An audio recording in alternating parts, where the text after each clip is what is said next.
फ़लस्तीनियों को तड़ियां लगाते-लगाते अब नेतन्याहू ने कनेडियन वज़ीर-ए-आज़म मार्क कार्नी को भी तड़ी लगा दी। लेट अली शो यू के इस एपिसोड में आप सबको खुशामदीद। Do like, subscribe and share this content. बात शुरू करते हैं Canadian prime minister Mark Carney से। उनसे चंद दिन पहले ये सवाल पूछा गया, सुने और जवाब भी देखें, फिर बात को आगे बढ़ाते हैं। I admit it. That's a tough. Thank you. Thank you, Diana. I'm aware, which is why we have an arms embargo.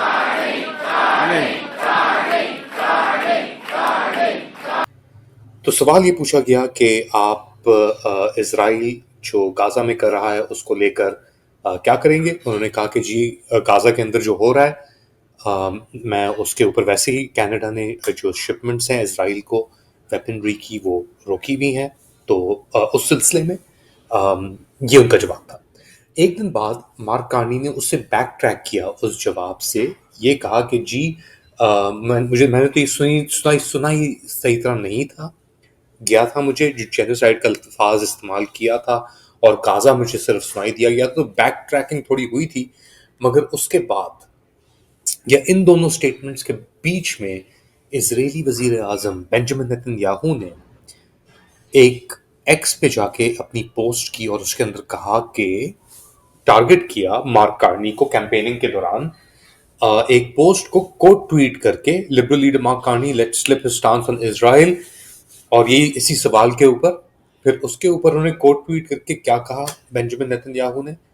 उन्होंने कहा Canada has always sided with civilisation, यानी कनाडा ने हमेशा सिविलाइजेशन के साथ यानी कनाडा ने हमेशा एक मौकफ अपनाया है जो सिविलाइजेशन या तहजीब आप कह लें उसके साथ। So should Mr. Carney, but instead of supporting Israel, a democracy that is fighting a just war, so should Mr. Carney, यानी मार्क कार्नी को भी यही करना चाहिए, तहजीब के अंदर अपने रहना चाहिए और इजराइल को सपोर्ट करने के बजाय जो इजराइल अपनी जस्ट वॉर यानी जो सही जंग जो लड़ रहा है वो हमास के खिलाफ, कार्नी नेतन्याहू कह रहा है कि वो इजराइल के ऊपर तनकीद और हमला कर रहा है। Mister Carney back track your irresponsible statement, यानी उसको एक कॉर्नर करने की कोशिश की जा रही है कि मार्क कार्नी जो पोल्स हैं पोलिंग के अंदर वो बिल्कुल दौड़ रहा है। सही है, इस वक्त कंजर्वेटिव्स के पास कोई जवाब नहीं है सिवाय इसके कि ये वेज इशू जो है इजराइल फलस्तीन और गाजा का, क्योंकि याद रखें कि कनाडा की एजिंग पॉपुलेशन है और इस एजिंग पॉपुलेशन के अंदर न्यू इनकमर्स आ रहे हैं, यंग लोग आ रहे हैं, मगर ज़्यादातर जो हैं उनका एक मौक़िफ़ है कि जी इजराइल और ये यहूदी स्टेट का जो इशू है और ये टाइड है क्योंकि कनाडा ने दूसरी जंग अज़ीम के अंदर कई लाख लोग कैनेडियन थे वो जहाँ भाग हुए थे, मारे गए थे। तो सैक्रिफाइसेस बहुत किए हैं कनाडा ने इजराइल को हकीकत में लेके आने के लिए, या एक बुनियादी तौर पे इजराइल जो बना उसको जो लीड अप हुआ जर्मन्स के खिलाफ, नाजी जर्मनी के खिलाफ, उसके अंदर कनाडा का एक बहुत बड़ा किरदार था। तो एक ट्रेडिशनली कनाडा का मौक़िफ़ है इजराइल को हिमायत करना, मगर नेतन्याहू ने इस वक्त आके मार्क कार्नी के ऊपर एक जो मुदाखलत की है कनेडियन इलेक्शन प्रोसेस के अंदर, वो एक बहुत अजीब तरीके से चीज़ अब देखी जा रही है और वो सोशल मीडिया के अंदर भी कनाडा के अंदर फैल रही है।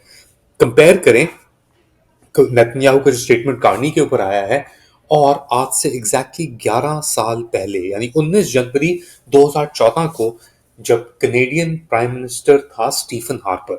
अच्छा, जब मैं कनाडा का सिटीजन बना तो स्टीफन हार्पर उसका कनेडियन प्राइम मिनिस्टर था और वो भी एक राइट विंग आइडियोलॉग था, उसके अपने आइडिया से कंजर्वेटिव था, एल्बर्टा से।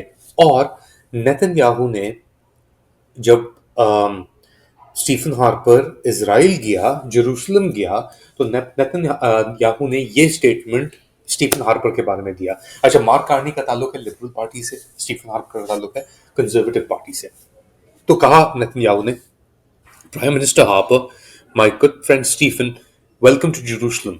जेरूसलम खुश आमदेद। It's a pleasure for Sara and me to welcome you and Laureen here to our country. हमारी ये एक खुशकिस्मती है कि हम आपको हम अपने मुल्क के अंदर वेलकम कर रहे हैं। और बेसिकली तारीफों का उन्होंने एक पांदा बांध दिया स्टीफन हार्पर के लिए। स्टीफन हार्पर यहाँ पे मैं क्यों मेंशन कर रहा हूँ, स्टीफन हार्पर और नेतन्याहू की एक बहुत पुरानी रिलेशनशिप है, और स्टीफन हार्पर के वजीर आजम का ओहदा छोड़ने खत्म होने के बाद भी ये चीज़ बरकरार रही। इनफैक्ट एक ऑर्गेनाइजेशन जो स्टीफन हार्पर ने बनाई अपने वजीर आजम बनने के बाद, उसका नाम था IDU, और ये जो ऑर्गेनाइजेशन थी एक कंजर्वेटिव ऑर्गेनाइजेशन थी, और उसके दुनिया भर के कंजर्वेटिव मूवमेंट्स के लोग शामिल थे। उनमें से नरेंद्र मोदी भी थे, नेतन्याहू भी थे, और दीगर लोग मौजूद थे। और ये बेसिकली लाइक माइंडेड लोगों को, इसके अंदर विक्टर ओरबान भी थे जो इस्लामोफोबिया भी फैला रहे थे, और उनका मौक़िफ़ था कि जी इस्लाम एक बहुत बड़ा इशू है दुनिया के अंदर। तो बेंजामिन नेतन्याहू साहब की भी उसके अंदर शमूलियत थी। अब स्टीफन हार्पर चले गए कुछ दिन पहले, यानी अप्रैल 9 तारीख को, या ऐसे करके स्टीफन हार्पर ने पियर पॉलिएव जो कंजर्वेटिव पार्टी का नुमाइंदा है वजीर आजम के लिए, उसकी सपोर्ट में आया वो अल्बर्टा में पहली बार, और उसने आके सपोर्ट विजिबली किया कि मैं इसको सपोर्ट कर रहा हूँ और पियर ही जीतेगा, और पोलिंग बिल्कुल ही नीचे जा चुकी है। और अब नेतन्याहू का इस इशू के अंदर कनेडियन पॉलिटिक्स से मुदाखलत करना, इस वेज इशू के ऊपर एक और इशारा करता है स्टीफन हार्पर और उनके ग्रो के ऊपर, कि वो किसी तरीके से इस इशू को ऊपर, क्योंकि और कोई चीज़ लग नहीं रही ना। पॉलियर ने अपने आप को इतना ट्रम्प के साथ अलाइन कर लिया था कि जब चीज़ें उल्टी हुई यहाँ पे, तो वो ट्रम्प की नफरत पॉलियर की नफरत में तब्दील हो गई, और कोई उसे ट्रस्ट नहीं कर रहा। अब इस इशू के ऊपर वो एक उछालने की कोशिश करेंगे, कोई ना कोई चीज़ स्टिक हो जाए। आप क्या समझते हैं, क्या वो चीज़ स्टिक होगी? बताएं मुझे कमेंट सेक्शन के अंदर।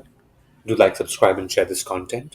अपना ख्याल रखिएगा। अगली बार तक अल्लाह हाफिज़।